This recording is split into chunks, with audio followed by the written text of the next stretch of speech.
E oggi parliamo dei Today tagli. we're going to talk E about cuts. We'll see a lot of different types of cuts and different uses, how to place and handle and use our knife. We will meet cuts that are very, very regular and cuts that instead are quite irregular, and we'll try to understand the importance of each one of them. But the most important thing to understand is the reason why we cut things. It might seem quite simple, so I already do it at home, I saw people do it at home, but every time we choose a type of thickness, shape, or any other type, there's something in us that pushes us to choose, and so we gotta give it a motivation. So for example, often we choose the shape of the cut and the thickness based on the cooking time, so more or less time, so we'll choose a smaller or bigger type of cut. And the cut is also proportional to the type of cooking. Sometimes we're working in a quite difficult environment for vegetables, so for example at 200 degrees in the oven we need a cut that's very, very big to avoid that the vegetable burns. Very often we work in environments that are a lot drier, like for example, less dry, so when we are cooking with a lot of moisture. Third indicator that's very important too is the impact that the vegetable will have on the final client. Often we look for a cut that's nice to see, that's aesthetically pleasing, so we will lose more time in cutting. We'll try to be much more precise because we want that cut, for example a julienne or a pearl, gives a visual impact to the client that has a much stronger appeal. In other occasions, the cut or the shape is something we're not interested in because we will throw the product after the cooking. So, for example, when we're making a broth, we will filter the broth at the end of the cooking and we will remove the vegetables we put in it. So, we can also cut very, very roughly, not regular, because our choice of regular or irregular does create waste and does require a major effort by the operator, so it is a cost. So the choice of the cut is never casual, but there's a thought behind it. Before starting to take our knives, some preliminary operations. So the first important things to say is that every time you have to cut vegetables or other foods, always advise you to use 3 containers, 3 bowls, 3 trays, whatever. In one, you'll put the product that we will wash. In the other one, we will put the waste, and in the third, we will put the final product. This is important to avoid that on our working surface there are residues of vegetables. It's fundamental that our working surface is always clean. So, let's insert the products to be washed, and when you wash vegetables that you must eat, both raw and cooked, it's preferable to put a small percentage of sanitizer so that we have a good sanitizing action on the food. Taking the vegetables and just rinsing it under the water does not really matter.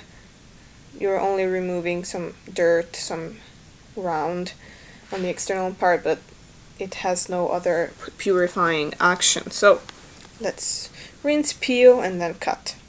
Other important thing, this here is a little mat, anti-slide mat. It must be applied under the cutting board so that we have something the cutting board can cling on to and it doesn't move when we're cutting. Other important thing, always keep a cloth or a paper close to the cutting board because it allows you to quickly clean it as we for example have some residues of dirt, or simply to just quickly cleaning the knife. These are advices because we will be working more dynamically from today on. So let's start with the main cuts. So clearly our vegetables have already been washed and cleaned, and so we're starting with the main cut. It is a type of cut that you've surely heard of. It is a word that you surely read in some book, and it is the mirepoix. It is a vegetable cut that is around 1 centimeter or 1 centimeter and a half, usually celery, carrot, and onion. It is irregular, so we don't need to square and even out our vegetables before we cut. We mostly use this cut for cookings like kitchen fonds, broths, or some cookings that don't bake at too high temperatures. It was born as a regular type of cut, but today it is defined as a mixture of celery, carrot, and onion. Why this mix? Is it so used?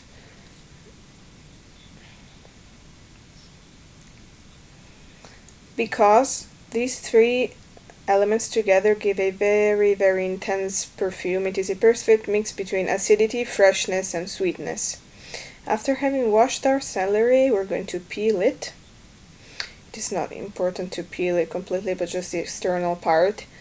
Always have your waste bowl to remove the residues. So why are we removing the peel of the celery even though we're not eating it raw? Because in the peel of the celery there are a lot of fibers, very fibery, and it tends to release a little bit of bitterness. So we advise you to always peel it.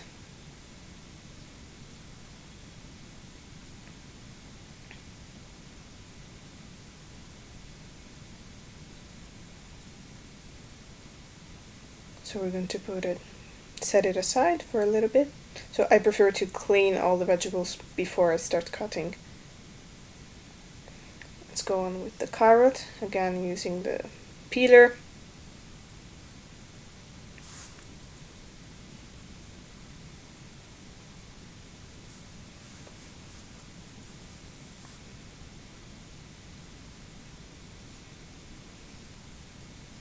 And now we're going to peel our onion. You remember, one of the most important things we have to say, there are not special rules for onions, but what I can tell you, protect your eyes if you have to peel a lot of onions. There are some specific glasses that can be used to avoid that the damp part, the gas that comes out from the onion makes us cry. So to avoid this, what we're doing is, don't have to cut it too much. We're going to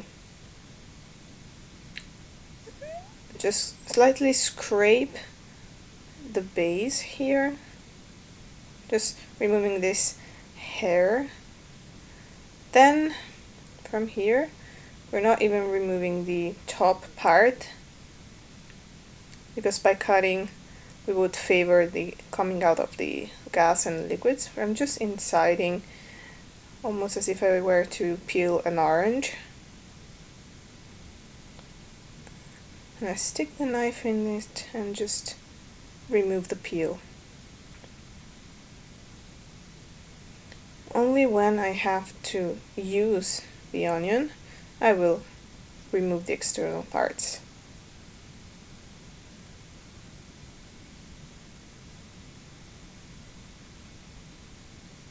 I'm going to place my onion in the bowls with the products that must be cut.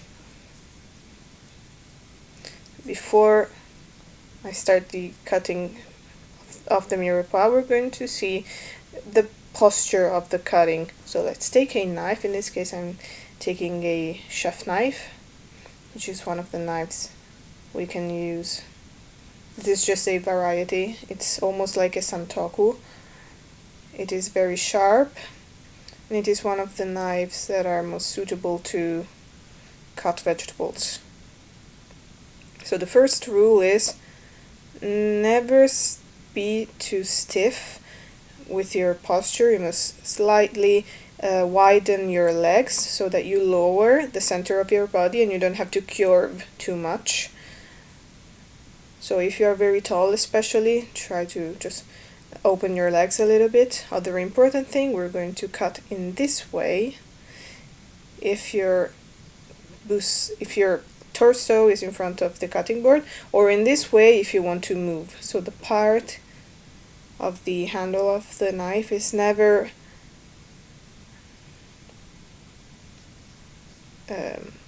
perpendicular to yourself.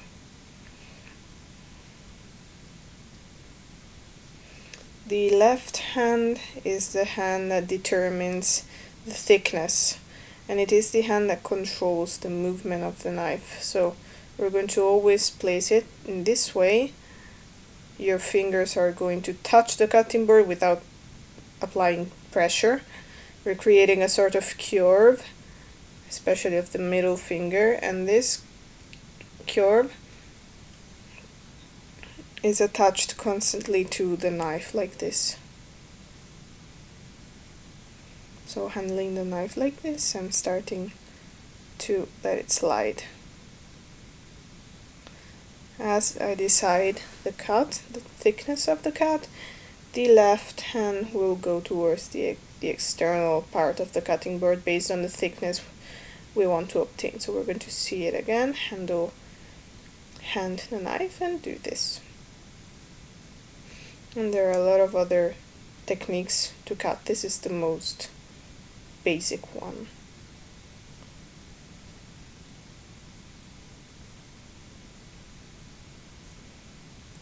So especially with this movement, we have to train a lot at home. We're going to see it just one last time and then we're going to go on. So slightly widen your legs. Place your left hand here and use the knife always diagonally, or you're going to move yourself. That's something you'll have to decide. And remember that this part must always be in contact with this part of the hand.